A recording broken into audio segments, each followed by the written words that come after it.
Hello, Wetaskiwin, and welcome to the very first R&R News City of Wetaskiwin candidate interview. I have Craig Haavaldsen. Did I get it right? Haavaldsen with me today. Craig is fine. He's the very first one that's interviewing today, so thank you, Craig. But before we get to the interview, the plan is over the next several days to interview as many candidates are willing. And so far, I've had agreements from pretty much everybody I've spoken with. I think I have 2 people left to contact.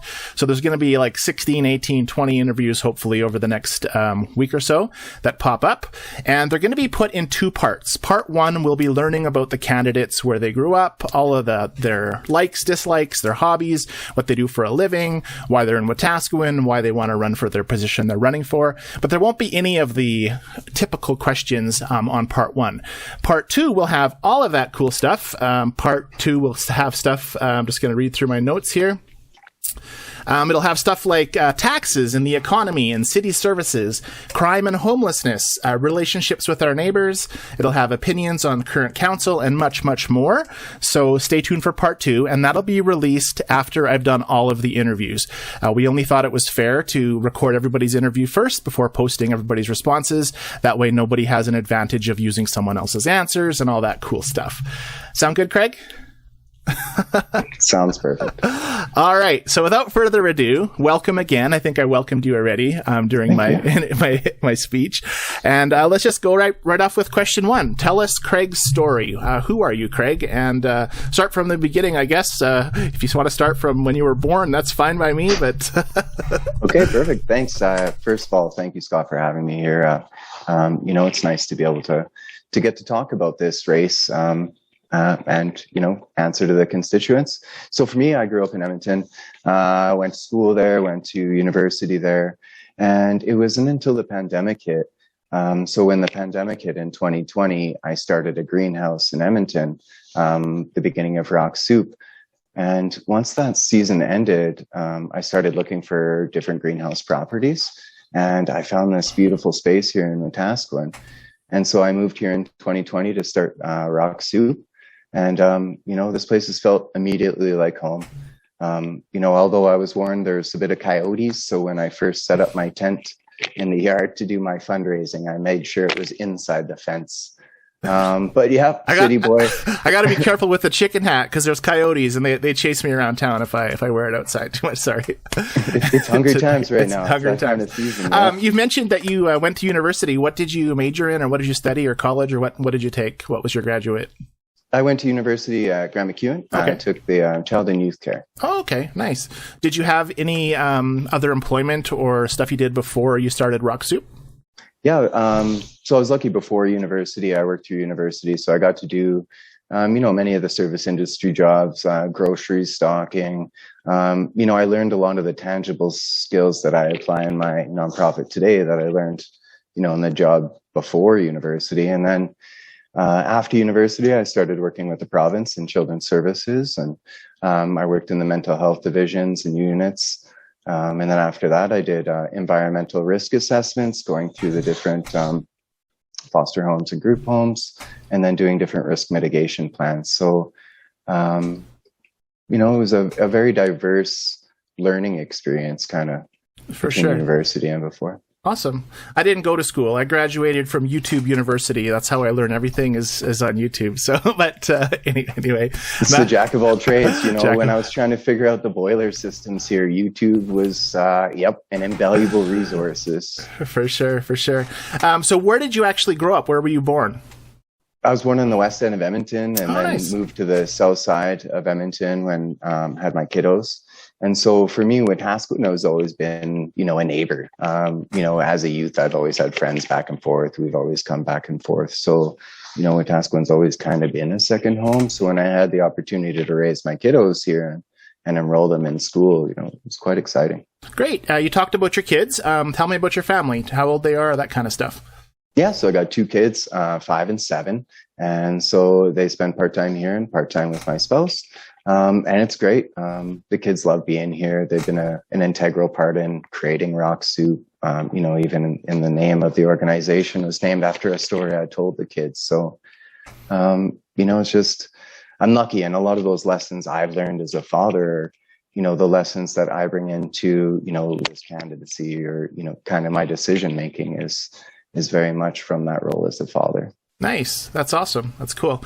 Great. So tell me about Craig's hobbies. What do you like to do for fun besides work at Rock Soup? Do you have any what do you like to do? Like I said, I got 2 kids, and 2 cats and 2 dogs, and a lot of fish. And we just got an aquaponics set up here. So I'm pretty busy with the animals and the kiddos, a lot of chasing. I feel like I chase things a lot. But any chance I can get to be outside, I love the gardening. I love the paddle boarding. In the winter, snowshoeing. Any chance to sit up and watch a good movie with the kids is good too. Awesome. Cool. And you had mentioned, what was I going to say? I lost track of my train of thought. I was going to ask you about volunteer work besides Rock Soup. So I know you're really involved with Rock Soup. You're the director of it, from what I read on the internet. And so that must take up most of your time. But do you sit on any other committees, subcommittees in Wetaskiwin, or any other committees elsewhere that you'd like to talk about? Yeah, so a lot of my work through Rock Soup, so I'm on disability right now. When the pandemic hit, like many, I was put out of work. I had post-traumatic stress disorder, so I've been on disability, and I've had the privilege, of that to be able to do this work at Rock Soup. And so in the capacity that, that I work and I volunteer, in the community is, through my engagements here. And then we have our period poverty campaign. You can hear the kiddos banging up the stairs here. Perks of living above where you work.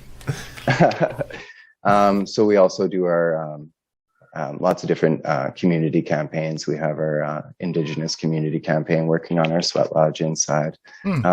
So there's lots of different avenues where we try and connect with the community here. Our LGBTQ youth safe space. And I think you're on a committee, or you were on a committee for Homeless Coalition or something on the city. I can't remember. I don't know. I don't follow them all, but yes, we're on. I'm on all the housing coalitions and the winter shelter committee. Right.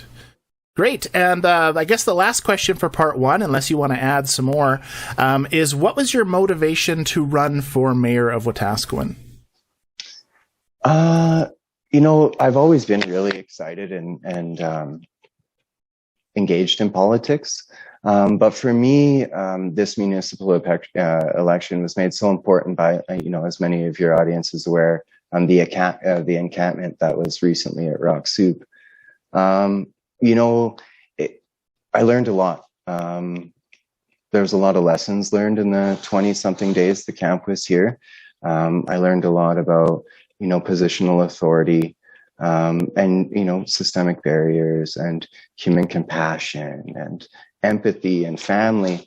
And for me, it was beautiful. And the opportunity to speak to so many and to speak, about so many and for so many is humbling.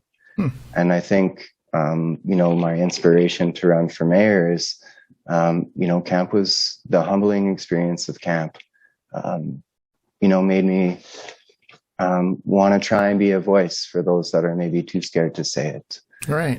It's not always easy to put yourself out there. And, I just wanted to say, like, I'm here. This is, we're in this together. Sure.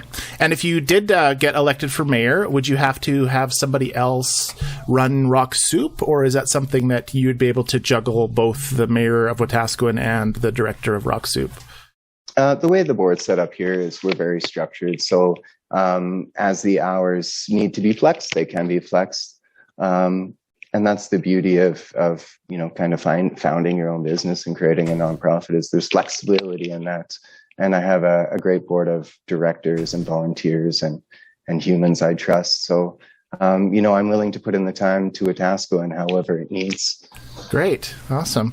Did you have anything to add about yourself before we move on to part 2? I think a piece about myself, come on in, come check us out.